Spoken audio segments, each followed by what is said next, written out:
मी मान्य सरांना विनंती करतो की यांनी सोनू उर्फ भूपती याला संविधान व श्रीफळ देऊन त्याचे आत्मसमर्पण करून घ्यावे आणि त्याला पुढील आयुष्यासाठी शुभेच्छा द्याव्यात. सोनू उर्फ भूपती हा आपल्या AK-47 रायफलसह मान्य मुख्यमंत्री सरांसमोर आत्मसमर्पण करीत आहे. हा मागील 40 वर्षांपासून माओवादी संघटनेमध्ये कार्यरत होता. महाराष्ट्र शासनाच्या एकूण 60 लाख बक्षिसासह सर्व राज्यांमध्ये मिळून भूपती उर्फ सोनू याच्यावर एकूण 5.5 कोटी रुपयांपेक्षा अधिक बक्षीस जाहीर केले होते. आत्मसमर्पणानंतर पुनर्वसनासाठी केंद्र व राज्य शासनाकडून याला एकूण 25 लाख रुपये बक्षीस म्हणून मिळणार आहेत.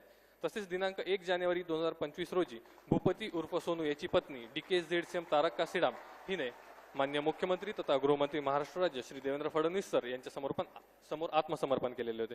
मान्य मुख्यमंत्री तथा गृहमंत्री महाराष्ट्र राज्य श्री देवेंद्र फडणवीस सर यांच्या प्रयत्नांमुळेच इतक्या मोठ्या प्रमाणावर मार्ग भरकटलेले माओवादी सदस्य आत्मसमर्पण करून ते लोकशाहीच्या मुख्य प्रवाहामध्ये सामील होत आहेत व त्यांचे जीवन सुखकर होत आहे. याबद्दल आजच्या या कार्यक्रम प्रसंगी सोनू उर्फ भूपती याची पत्नी तारक्का सीडाम यांच्याकडून मान्य मुख्यमंत्री सरांना पुष्पगुच्छ देऊन त्यांचे आभार व्यक्त केले जात आहेत.